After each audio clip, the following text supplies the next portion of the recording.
پہ بات کریں گے لیکن ایک آدھے دن میں کریں گے. 2025 میں کیا ہوا یہ بہت امپورٹنٹ ہے اور وہی ہمیں بتائے گا کہ 2026 میں کیا ہونے جا رہا ہے. میرے پاس یہاں کچھ خبریں بھی ہیں, وہ بھی آپ کے ساتھ شیئر کرتا ہوں. لیکن سب سے پہلے 2025 میرے لیے تو بہت عجیب سال تھا. یعنی میں اپنے گھر سے بہت دور آ گیا, اپنے وطن سے بہت دور آ گیا, اور پورا سال واپس جا پاؤں اس کا کوئی سلسلہ ہی نہیں بنا. تو پاکستان میں لاقانونیت کا سلسلہ تھمے گا انشاءاللہ. 2025 میں نہیں جا پایا, 2026 میں گھر واپس چلا جاؤں گا انشاءاللہ. اللہ رب العزت بڑا مہربان ہے, اس نے ہمیشہ پردہ رکھا ہے, شرم رکھی ہے, لاج رکھی ہے. اس نے ہمیشہ صبر دیا, استقامت دیا, حوصلہ دیا, اور اس نے ہر مشکل میں ساتھ دیا, ہر مشکل میں ہماری مدد کی. تو وہ مولا جو اب تک چلا رہا ہے وہ آگے بھی چلائے گا. جہاں تک پہنچے ہیں یہاں تک بھی خود نہیں پہنچے. میرا تو کوئی منصوبہ تھا ہی نہیں, اللہ رب العزت نے کیا جو بھی کیا, جیسے بھی کیا. لیکن میں بہت دور آ گیا. لیکن ہم واپس آئیں گے انشاءاللہ. ہم سب لوگ پاکستان واپس آئیں گے, اپنے گھروں کو واپس آئیں گے, اپنی زمین پہ واپس آئیں گے, اور آزادی کے ساتھ واپس آئیں گے انشاءاللہ. 2025 میں جو چیزیں ہوئیں وہ میں آپ کے ساتھ شیئر کرتا ہوں. نمبر ایک تو یہ ہے کہ پاکستان میں ملٹری اسٹیبلشمنٹ کا جو ظلم ہے, جو عاصم منیر صاحب کے زیر سرپرستی ہوا, وہ 2025 میں بھی جاری رہا. دہشت گردی میں اضافہ ہوا 2025 میں, لگاتار اضافہ ہوا. بھارتی طیارے پاکستان ایئر فورس نے گرائے 2025 میں, جبکہ فیلڈ مارشل بن کے اس کا کریڈٹ عاصم منیر صاحب نے لے لیا, اور اب وہ تا حیات فیلڈ مارشل بن گئے ہیں. آئینی ترمیم کی گئی 2025 میں, ایک اور 27ویں آئینی ترمیم جو ملٹری اسٹیبلشمنٹ نے کروائی زبردستی, اور اس کے ذریعے سے فیلڈ مارشل عاصم منیر نے استثناء بھی لے لیا. اور یہ تا حیات استثناء ہے, اور نہ صرف استثناء لیا بلکہ اس کے بعد انہوں نے ایک اور ایکسٹینشن لے کر اپنی مدت ملازمت کو 5 سال کے لیے مزید بڑھا بھی دیا. یہ وہ چیزیں ہیں جو عاصم منیر صاحب سے ریلیٹڈ ہیں. فوج نے عملی طور پہ بھرپور سیاست کی 2025 میں. D G S P R آئے, بار بار پریس کانفرنس کرتے رہے, سیاسی پریس کانفرنس کی, سیاسی بیانات دیے, بار بار انہوں نے یہ کیا 2025 میں. خواجہ آصف اور پی ایم ایل این کے باقی لوگ اس عمل کی تعریف بھی کرتے رہے. وہ یہ کہتے رہے بڑی اچھی بات ہے, ایسا سسٹم ہونا چاہیے جہاں پہ فوج انتظامی معاملات میں, حکومتی معاملات میں اور سیاسی معاملات میں مداخلت کرے. یہ ہوتا رہا 2025 میں. پھر 2025 میں کئی صحافیوں کی نوکریاں چلی گئیں, بہت سارے صحافیوں کے مقدمات ان کے اوپر درج ہوئے, 5 صحافی قتل ہوئے, بہت سارے گرفتار ہوئے 2025 میں. پروگرامز بند ہو گئے صحافیوں کے. ابھی 2025 کے آخری دن تک سوراب برکت صاحب جو ہیں وہ جیل میں بند. اور آخری دن ہمیں ایک اور خبر آتی ہے کہ نادر بلوچ صاحب جو ایک اچھے جرنلسٹ ہیں, ان پر بلاسفیمی بزنس نامی ایک سکینڈل پر کام کرنے کی وجہ سے ایک انکوائری کھول دی گئی ہے. شاکر ایوان صاحب بھی ایک اسی طرح کے مقدمے کا سامنا کر رہے ہیں. تو صحافیوں کے لیے کوئی آسان نہیں رہا. فیلڈ مارشل اور شہباز شریف صاحب نے خوشامد کر کر کے ٹرمپ سے بہترین تعلقات بنائے 2025 میں, جس کے بعد پاکستانیوں کی یہ امید بھی کمزور پڑ گئی کہ امریکہ پاکستان میں انسانی حقوق کی خلاف ورزیوں پر کسی قسم کی کوئی آواز اٹھائے گا. 2025 کی ایک ڈیولپمنٹ یہ بھی ہے, پی آئی اے کو بیچ دیا گیا, اور اس کا بینیفیشری نکلا فوج کا ایک کاروباری ادارہ. یعنی وہ اس کو کنٹرول کرے گا پی آئی اے کو. ایک ادارہ فوج کے ایک ذیلی ادارے نے خرید لیا. پی آئی اے گیا, ایک بڑی لمبی تاریخ تھی پی آئی اے کی, کئی دہائیوں کی. ایک دور میں نفع کماتا تھا, پھر یہ کرپٹ سیاستدانوں کے اور جرنیلوں کے ہاتھ میں چڑھ گیا, برباد کر دیا ادارہ. اور اب فوجی جرنیلوں نے جو ادارے بنائے ہوئے ہیں کمائی کے لیے, ان میں سے ایک ادارے نے اسے خرید لیا. اور سال کے آخری دن یہ بھی خبر آئی کہ پاکستان کی شپنگ کارپوریشن بھی فوجی کاروباری ادارے این ایل سی کے کنٹرول میں چلی گئی. یہ بھی ہوا. سب سے زیادہ جو ایکسپوز ہوئے 2025 میں لوگ, وہ پاکستان کے سرکاری ملا ہیں. یعنی 2022-23 میں پاکستان کا میڈیا بہت ایکسپوز ہوا تھا, ننگا ہی ہو گیا تھا. تب سے لے کر اب تک سوشل میڈیا ہی چلتا ہے. میڈیا کی تو وقت اور اوقات ختم ہو گئی تھی اس وقت. ایک ایک کر کے سارے ہی بے نقاب ہوئے, لیکن इस मरतबा जो सबसे ज़्यादा एक्सपोज हुए 2025 में वो दरबारी मुल्ला है, और इनके बीच में एक सख्त मुकाबला चलता रहा हुस्न खुशामद का। हुस्न कारकर्दगी, खुशामद जो है, इसमें ताहिर अशरफी सबसे आगे रहे। पहली पोजीशन 2025 में ताहिर अशरफी साहब के नाम जाती है। बहुत ज़बरदस्त काम किया उन्होंने खुशामद के नुक्ता नज़र से। मीडिया पे गजबनाक किस्म का कंट्रोल रहा पाकिस्तान की मिलिट्री एस्टेब्लिशमेंट का 2025 में, हर लिहाज से मीडिया को दबाकर रखा गया। तो ये वो कारनामे हैं जो 2025 के कुछ मैंने आपके सामने रखे। फिर अगर आप मईशत की तरफ आए तो इस साल कोई भी सरमायाकारी पाकिस्तान में 2025 में नहीं आ सकी। यानी बड़े इन्होंने दावे किए थे, वादे किए थे, सरमायाकारी आएगी, ये होगा वो होगा। 2025 में कोई सरमायाकारी पाकिस्तान में नहीं आ सकी। पाकिस्तान की मईशत को इन्होंने ज़मीन बोस करके रख दिया 2025 में, तबाह बर्बाद करके रख दिया, और मईशत कर्ज़ों के ऊपर मुनहसर रही। रिकॉर्ड कर्जे पाकिस्तानी हुकूमत ने हासिल किए 2025 में। तरक्याती मंसूबे कोई बड़े दोबारा शुरू नहीं हुए, क्योंकि यही पैसा बचा बचा कर ये कौमी खजाने में दिखा रहे हैं। कोई बड़ा तरक्याती मंसूबा पाकिस्तान में नहीं चल रहा, और जितने तरक्याती मंसूबे पाकिस्तान में चल रहे थे वो सारे के सारे रोक दिए गए हैं। पाकिस्तान में रिकॉर्ड बेरोजगारी और महंगाई हुई 2025 में, और लगातार ये सिलसिला अभी तक जारी है। फिर गंदम का एक स्कैंडल आया, चीनी का एक स्कैंडल आया, किसी ने इनके ऊपर तवज्जो नहीं दी। ये बदतरीन स्कैंडल्स हैं। इसके अलावा IMF ने 5300 अरब की करप्शन की एक रिपोर्ट दी, और कुछ दीगर रिपोर्टें भी करप्शन के हवाले से पाकिस्तान में बहुत ज़्यादा सरगर्म रहीं। तो करप्शन भी बड़ी टका के हुई 2025 में। फिर अदलिया के मामला, क्योंकि 27वीं आईनी तरमीम भी आई, तो अदालतें बिल्कुल बेमानी हो गई। जो नापसंदीदा जजेज हैं उन पर ज़मीन तंग कर दी गई।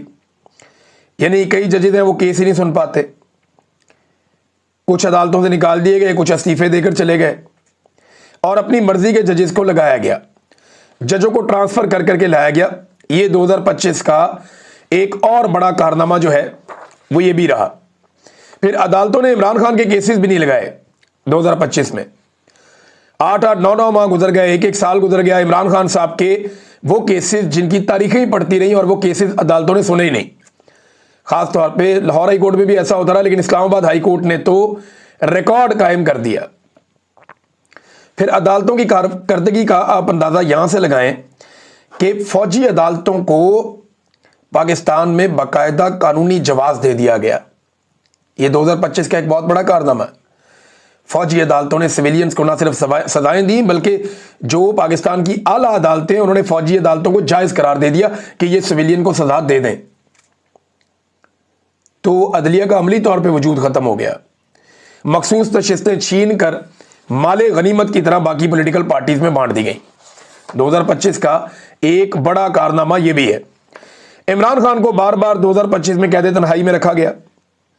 इमरान खान साहब को मजीद सजाएं सुनाई गई, जिनमें इमरान खान साहब को सजा दी गई अलकादर में, इमरान खान साहब को सजा दी गई तोशाखाना 2 के अंदर, और अब यह कहा जा रहा है कि इमरान खान साहब को 9 मई के अंदर भी सजा दी जाएगी। वो मैं आपको बताता हूं आगे चल के, उस पर मेरे पास खबर है। एक खवातीन की तजलील का सिलसिला जारी रहा 2025 में। इंसानी हकूक़ की बदतरीन पामालियाँ जारी रहीं 2025 में। मारंग बलोच हों, यास्मीन राशिद हों, सनम जावेद हों, फलक जावेद हों, इमरान खान की अहलिया हों, ये खवातीन लगातार जुल्म का निशाना बनती रही। इमरान खान की बहनें बार बार जुल्म का निशाना बनती रही हैं। फिर नादरीन, मुरीदके में नहत्ते अवाम पे गोली चलाई गई, लाशें छुपाने के इल्ज़ामात लगे। रिजवी बरादरान अभी तक गायब हैं 2025 में, और तहरीक लब्बैक एक इंतहाई रेत की दीवार साबित हुई। वो दोबारा खड़े होने के काबिल भी नहीं हुए, और वो कुछ कह भी नहीं पाए। यानी पूरी की पूरी जमात ही ढह गई और कुछ भी ना कर पाए वो। ये भी 2025 में याद रखा जाएगा। नवाज शरीफ को 2 मरतबा धूप लगवाई गई 2025 में निकाल कर, लेकिन धूप लगवाने वालों को समझ आ गई कि मियाँ साहब से कोई काम नहीं हो सकता, लिहाजा वापस पेटी पैक कर दिया गया मियाँ साहब को। रिकॉर्ड जूते पॉलिश हुए, और जूते पॉलिश का एक आलमी मुकाबला पाकिस्तान में हुआ। आलमी सतह पे शहबाज शरीफ को शू शाइन बॉय का खिताब मिला 2025 में, और बड़ी सियासी जमातों ने बड़ा मुकाबला किया पाकिस्तान में कि आसिम मुनीर के जूते सबसे अच्छे पॉलिश कौन करता है। یہ 2025 میں شاندار کارکردگی، حسن جوتے polish, P M L N اور پیپلز پارٹی میں سخت مقابلہ تھا، جبکہ جو کامران ٹیسوری صاحب ہیں گورنر سندھ، انہوں نے اس کے اندر بڑی شاندار کارکردگی دکھائی، وہ آؤٹ آف دا باکس آئے اور کمال کام کیا انہوں نے۔ پھر ناظرین، ایئر فورس کا ایک خصوصی طیارہ، یہ سیاسی خاندان کی ٹیکسی بنا رہا، یعنی جس کا دل کرتا تھا طیارہ لیا نکل گئے، جس کا دل کرتا تھا ایئر فورس کا طیارہ لیا نکل گئے، پتہ نہیں کرایہ بھی دیتے یا نہیں دیتے۔ 2025 میں ہم نے یہ بھی دیکھا ہوتے ہوئے اور بار بار ہوتے ہوئے دیکھا۔ 2025 کا جو پورا سال ہے، اس میں پاکستان تحریک انصاف کے سوشل میڈیا نے دیگر سیاسی جماعتوں اور اسٹیبلشمنٹ کے علاوہ آپس میں بھی کھل کر لڑائی کی ہے۔ یعنی پاکستان تحریک انصاف کے سوشل میڈیا یا لوگوں نے جو آپس میں لڑائی کی، اس کا بہت فائدہ اٹھایا اسٹیبلشمنٹ نے اور حکومت نے۔ ایک دوسرے پہ ٹکا کے فتوے بازی کی گئی کہ یہ بھی کمپرومائزڈ ہے، وہ بھی کمپرومائزڈ ہے، یہ بھی غدار ہے، وہ بھی غدار ہے۔ تو اسٹیبلشمنٹ سے لڑی تحریک انصاف اور اس کا سوشل میڈیا، اور جو موجودہ حکومتی جماعتیں ان سے بھی لڑی، لیکن آپس میں بھی بڑی ٹکا کے لڑائیاں کی انہوں نے۔ لیکن اب 2025 کے اختتام میں دیکھ رہا تھا کہ ایک سوچ پیدا ہو رہی ہے تحریک انصاف میں کہ اس کا انہیں نقصان ہوا اور اب وہ اکٹھے ہونا چاہتے ہیں۔ ہو سکتا ہے کہ آنے والے دنوں میں یہ سینس پریویل کرے اور پاکستان تحریک انصاف زیادہ مضبوطی کے ساتھ وہ چیزیں کر سکے جو وہ پہلے سے کرنا چاہ رہی۔ عمران خان صاحب کی مقبولیت کو کنٹرول کرنے میں ادارے مکمل طور پہ ناکام رہے 2025 میں، حتیٰ کہ حکومت جو ہے وہ ذرا سی بھی مقبولیت عمران خان کے مقابلے میں حاصل نہیں کر پائی۔ عاصم منیر صاحب کے ساتھ مقابلہ کروا لیں، شہباز شریف کے ساتھ کروا لیں، نواز شریف اور زرداری کے ساتھ کروا لیں، کوئی شخص بھی عمران خان کے مقابلے میں ٹھہر نہیں پاتا، مقبولیت اس قدر زیادہ ان کی۔ اب یہ نیو ایئر نائٹ ہوئی ہے تو لازمی بات ہے لوگ نکلتے ہیں نئے سال کی خوشی منانے کے لیے، نئے سال کو ویلکم کرنے کے لیے رات 12 بجے۔ تو لاہور ہو، مری ہو، اسلام آباد ہو، راول پنڈی ہو، کراچی ہو، ملتان ہو، جتنے بڑے شہر ہیں ان تمام شہروں میں جو نوجوان نکلے بہت بڑی تعداد میں نئے سال کو ویلکم کرنے کے لیے، وہ قیدی نمبر 804 کے نعرے لگا رہے تھے، وہ سب عمران خان کے نعرے لگا رہے تھے۔ میں نے کسی جگہ پہ بھی عاصم منیر کے نعرے نہیں سنے۔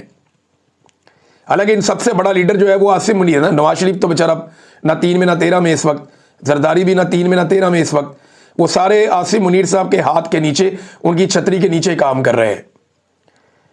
ان کا قد کتنا بھی بڑا ہو جائے، عاصم منیر صاحب کے ہاتھ کے نیچے رہ کر انہیں کام کرنا ہے، اور یہ عاصم منیر صاحب کو اپنا لیڈر تسلیم کر چکے ہیں، ان کی تعریفیں کر کے، ان کی موجودگی میں اور غیر موجودگی میں۔ تو کوئی بھی جگہ پہ میں نے نہیں دیکھا کہ عاصم منیر کے نعرے لگ رہے ہوں، لیکن ہر طرف میں نے دیکھا کہ نیو ایئر نائٹ پہ عمران خان کے نعرے لگے ہیں، قیدی نمبر 804 کے نعرے لگے ہیں۔ 2025 میں ہی عمران خان نے گنڈا پور کی جگہ سہیل افریدی کو وزیر اعلیٰ خیبر پختونخوا بنا دیا، اور اسی سہیل افریدی کو اس وقت اپنے پہلے بڑے امتحان کا سامنا ہے۔ یعنی عمران خان نے جو پہلی بڑی ڈیوٹی لگائی ہے وہ اب سہیل افریدی اس کا سامنا کر رہے ہیں، اور وہ ہے اسٹریٹ موومنٹ، کہ کس طریقے سے سہیل افریدی ایک بڑی اسٹریٹ موومنٹ کھڑی کر سکتے ہیں۔ 2025 میں ناظرین کلاؤڈ برسٹ کے واقعات ہوئے، کلائمیٹ چینج کی وجہ سے بڑے پیمانے پر لوگ جاں بحق ہوئے، اور دہشت گردی کے واقعات میں بہت اضافہ ہوا، میں نے کو پہلے بتایا تھا، لیکن یہ کلاؤڈ برسٹ کے واقعات ہوئے ہیں خیبر پختونخوا میں، کشمیر کے علاقوں میں، اور اس کا بڑا اثر آیا۔ پھر پنجاب میں شدید سیلاب آیا 2025 میں، لیکن سیلاب متاثرین کو ڈبویا حکومت نے، یعنی وڈیروں کی زمینیں بچانے کے لیے غریبوں کے شہر اور ان کی بستیاں ڈبو دی گئیں۔ حکومت نے سیلاب متاثرین پر بدترین سیاست کی اور انہیں تنہا چھوڑ دیا۔ یہ سارا کچھ ہم نے خود وٹنس کیا، کیونکہ ہم لوگ اس میں کام کر رہے تھے۔ پھر 2025 میں ہی اسرائیل کے اور فلسطین کے معاملے پہ پاکستان نے ایک اپنی پالیسی میں بڑا یو ٹرن لیا، اور پاکستانیوں کی یا پاکستانی سرکار جو ہے یا ریاست ہے، اس کی پالیسی میں فلسطینیوں سے زیادہ اسرائیل کا عمل دخل دکھائی دینا شروع ہو گیا۔ اور اب صورتحال یہ ہے کہ وہاں پہ غزہ میں پاکستان نے خود خواہش کا اظہار کیا کہ وہ اپنی فوج کو غزہ میں بھیجنا چاہتا ہے، جبکہ فوج جو غزہ میں جائے گی وہ فلسطینیوں کو نہتہ کرے گی اور کوئی کام نہیں کرے گی۔ لہذا یہ پاکستان کی طرف سے پالیسی میں ایک بہت بڑا شفٹ تھا، خاص طور پہ غزہ کو، فلسطینیوں کو اور इसराइलियों को लेकर। फिर बहुत सारे नए टाउट्स बेनकाब हुए 2025 में, जिनमें कुछ खिलाड़ी शामिल हैं, कुछ एक्टर्स शामिल हैं, कुछ सहाफ़ी हैं, कुछ सियासतदान हैं, कुछ मौलवी हैं, जो साबित हुआ कि ये लोग टाउट हैं और ये एस्टेब्लिशमेंट के कहने के ऊपर काम कर रहे हैं। तो ये था नाज़रीन 2025 का टोटल सूरत-ए-हाल जो मैंने आपके सामने रखा। अब टाउट्स खबरें फैला रहे हैं कि फैज़ हमीद गवाही देगा, 9 मई में इमरान खान साहब को फिक्स किया जाएगा। तो पहली बात तो यह है कि 9 मई में अगर फैज़ हमीद फिक्स होता तो जो ISPR की प्रेस रिलीज आई थी उसमें पहला लफ्ज़ ही 9 मई का होता, और वो सबसे पहले बताते कि 9 मई में फैज़ हमीद फंस गया या उसको सज़ा हो गई। तो फैज़ हमीद को याद रखिएगा, अभी तक 9 मई में सज़ा नहीं हुई। और 9 मई के हवाले से मैं आपको कंफर्म कर दूं कि फैज़ हमीद ने किसी किस्म की कोई गवाही नहीं दी, किसी किस्म का कोई एतराफ़ नहीं किया, और अब तक की इतला के मुताबिक उसके अपने ऊपर भी 9 मई नहीं डाल रहा। 9 मई की देखें, जब भी कोई जेन्युइन इंक्वायरी होगी ना तो इसका खुरा निकलेगा सीधा एस्टेब्लिशमेंट के दफातर तक, ये सभी जानते हैं। तो 9 मई में ना फैज़ हमीद को सज़ा हुई है, ना ही ऐसे किसी मामले में इमरान खान साहब मुलव्विस थे। याद रखिएगा, 9 मई के हवाले से अगर किसी आदमी के ऊपर सबसे कमज़ोर केस बनेगा तो वो इमरान खान है, क्योंकि इमरान खान की गिरफ्तारी के बाद 9 मई हुआ और उनकी गिरफ्तारी के रद्द-ए-अमल में 9 मई हुआ। तो एक आदमी जो खुद से गिरफ्तार है तो वो कैसे एक इतना बड़ा वाकया कर सकता है? तो जब भी इसकी इंक्वायरी होगी ये खुरा एस्टेब्लिशमेंट के दफातर में जाकर निकलेगा। तो ये एक बयानिया टाउट्स ने बनाया था फैज़ हमीद को लेकर, लेकिन मेरी इत्तला के मुताबिक ऐसा कुछ भी अभी तक ग्राउंड पे नहीं है। ख्वाहिश ज़रूर है लेकिन कुछ ऐसा है नहीं। मुल्क की मईशत में लगातार कमी हो रही है, वो मैंने आपको पहले ही बता दिया। फिर आज़ाद कश्मीर की जो जॉइंट एक्शन कमेटी है, इन्होंने बड़ा ज़बरदस्त 2025 में इजहार यकजहती किया, बड़ी ताकत अपनी शो की, लेकिन इनके साथ जो वादे किए गए वो पूरे नहीं हुए। इन्हें कहा गया था अक्टूबर में कि 15-15 दिन के बाद हम बैठेंगे और बैठ के बात करेंगे, लेकिन 3 महीनों में सिर्फ 2 मुलाकातें हुई और अब ये बिल्कुल मायूस हो गए और दोबारा लाएअमल बना रहे हैं, क्योंकि इस वक्त बर्फ़ें पड़ी हुई हैं, बहुत सर्दी है कश्मीर में, तो अभी तो एहतजाजी तहरीक नहीं चल सकती, ये सभी जानते हैं। इसीलिए हुकूमत ने शायद सुस्ती का मुजाहरा किया, लेकिन मार्च में एहतजाजी तहरीक दोबारा चल सकती है कश्मीर में। मार्च, अप्रैल, मई ख़तरनाक होगा हुकूमत के लिए, लिहाजा हुकूमत को होश के नाखून लेने चाहिए, वरना जॉइंट अवामी एक्शन कमेटी बहुत मायूस हो गई है, वो दोबारा से अपनी एक्टिविटीज़ करेंगे। फील्ड मार्शल ने एक स्टेटमेंट दिया साल के आखिरी दिन में, उन्होंने कहा जी ज़ाती और सियासी मफादात पर मबनी एजेंडों को मुस्तरद करना रोशन मुस्तकबिल के लिए ज़रूरी है। तो फील्ड मार्शल साहब, ये ज़ाती एजेंडा ही तो था जब पाकिस्तान में पूरा का पूरा मैंडेट ही चोरी कर लिया गया। ये ज़ाती मफाद था, ज़ाती फ़ायदा था और चंद लोगों का सियासी फ़ायदा था, और ये सियासी और ज़ाती एजेंडा था, ये पूरा का पूरा पाकिस्तान का इलेक्शन चोरी कर लिया गया। इसीलिए आज पाकिस्तान एक कदम भी आगे नहीं बढ़ रहा। अगर ये काम आप लोग ना करते तो आज पाकिस्तान के अंदर लोगों को एतमाद होता, लोग यूं मुल्क छोड़ छोड़ कर ना भागते। नाज़रीन, 2026 का जो पहला टॉप ट्रेंड बना पाकिस्तान में, इवन बरतानिया में, वो है 2026 ईयर ऑफ इमरान खान। यानी इन्होंने इतने प्रोपेगेंडे करवाए, ये कर वो कर, जनाब टैरो कार्ड वाले बैठा दिए, नजूमी बैठा दिए, इमरान खान का कुछ नहीं बनना, इसका कुछ नहीं होना, उसका कुछ नहीं होना, फील्ड मार्शल की सत्ते खैरा, इस किस्म के इन्होंने बहुत सारे नजूमियों से बयानात दिलवाए, और ये करते हर साल करते हैं, और हमारे एंकर देकर बैठ जाते हैं लोगों को बेवकूफ़ बनाने के लिए। इनको अपने घर का नहीं पता इनके साथ कल सुबह क्या होना है, इनको बिल्कुल किसी बात का नहीं पता। तो जनाब टॉप ट्रेंड फिर भी इसके बावजूद चल रहा है कि 2026 ईयर ऑफ इमरान खान, ये है नाज़रीन पाकिस्तान की आवाज़। और पाकिस्तान तहरीक इंसाफ को जो लोग ये कह रहे थे कि इनकी ज़बान ठीक नहीं है, ये बात ठीक नहीं करते, वो किस तरह एक्सपोज होंगे इसका किसी को आइडिया भी नहीं था। ये जो शफीउल्लाह जान साहब ने कहा, उन्होंने एक टॉक शो में आकर कहा जी जो उन्होंने कहा वो उन्हें नहीं कहना चाहिए था। ये हीट ऑफ द मूवमेंट में उनके मुंह से ये बात निकल गई, और जिसकी भी दिलादारी हुई है मैं उनसे माजरत चाहता हूं। कितनी पॉजिटिव बात है, क्या कोई ऐसे माफ़ी मांगता है? नौजवानों में तो अक्कड़ ज़्यादा होती है, लेकिन ये कितने समझदार नौजवान हैं, इनकी कितनी अच्छी पॉलिटिकल ट्रेनिंग है कि इन्होंने कहा जी गलत हो गया, मेरे मुंह से निकल गया, मैं उसकी माजरत चाहता हूं। لیکن دوسری طرف سے کیا کبھی کسی نے معافی مانگی اپنی گھٹیا اور بے شرمی والی باتوں پہ؟ ابھی یہ قادر مندوخیل اور حافظ میاں نعمان یہ دونوں ٹی وی پہ لڑ پڑے آپس میں. وہ کہتا ہے جوتے پالش کرتا ہے، وہ کہتا ہے تم بے شرم ہو، کہتا ہے تمہارا باپ بے شرم.